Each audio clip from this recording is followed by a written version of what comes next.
let's talk about a clean house and a clean mind, because I never even thought about this until I started living by myself. But just let me give you a scenario. After going from vacation, the difference you have coming to, even if you live with your parents or you don't, or you live by yourself, but the difference you have coming to a clean room or a clean house to coming to a dirty, untidy one is huge, because it literally makes me either want to go back or want to stay here.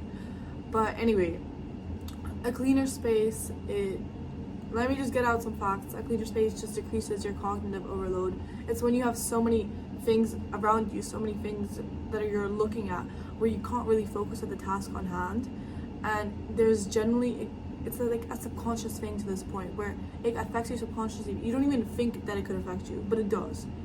This is something that you can control, and it's within your own power of control. There's things that you can control, there's things that you can't control. This is something that you can control.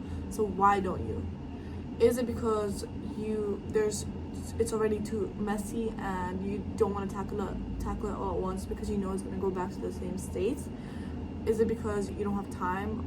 And the effect of you don't have time, it is just an excuse, but at the same time, it's like you'd rather be doing something else than cleaning, because it does take time to clean.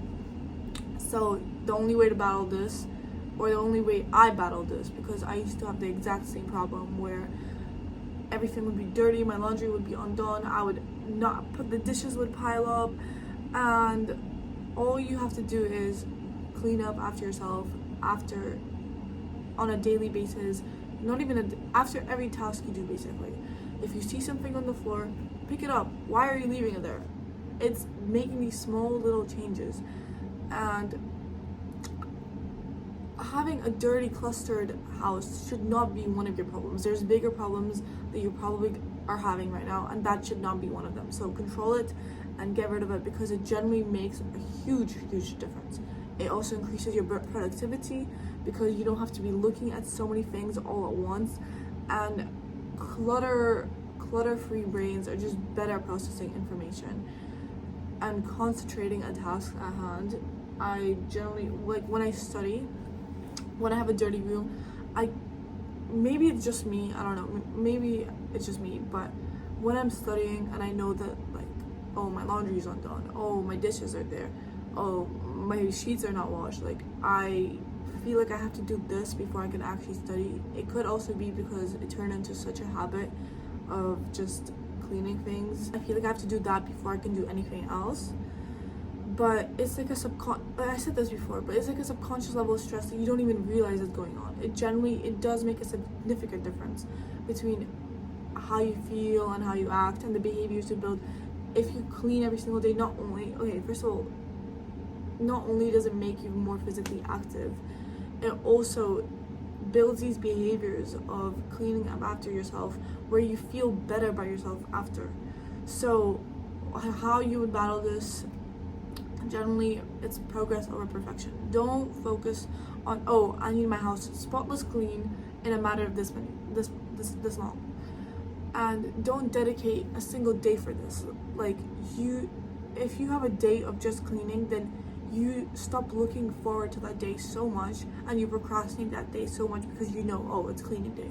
Like, just pick up after yourself small little things, because cleaning should not be a day's task. You know, there's more important things that you should be doing with your time than cleaning. Focus on the small little changes instead of the larger ones. I said this before already, but just a reminder, like, generally don't focus on having a perfection of a house. But I do want to talk about getting rid of cluster, because a lot of people have a hard time doing this. I used to have a hard time doing this. I used to be like, no, it's memories, I don't want to throw this away. Oh no, I'm going to use this in the future. Oh, I'm going to wear this one day. Your actions tell you more about yourself than what you tell yourself.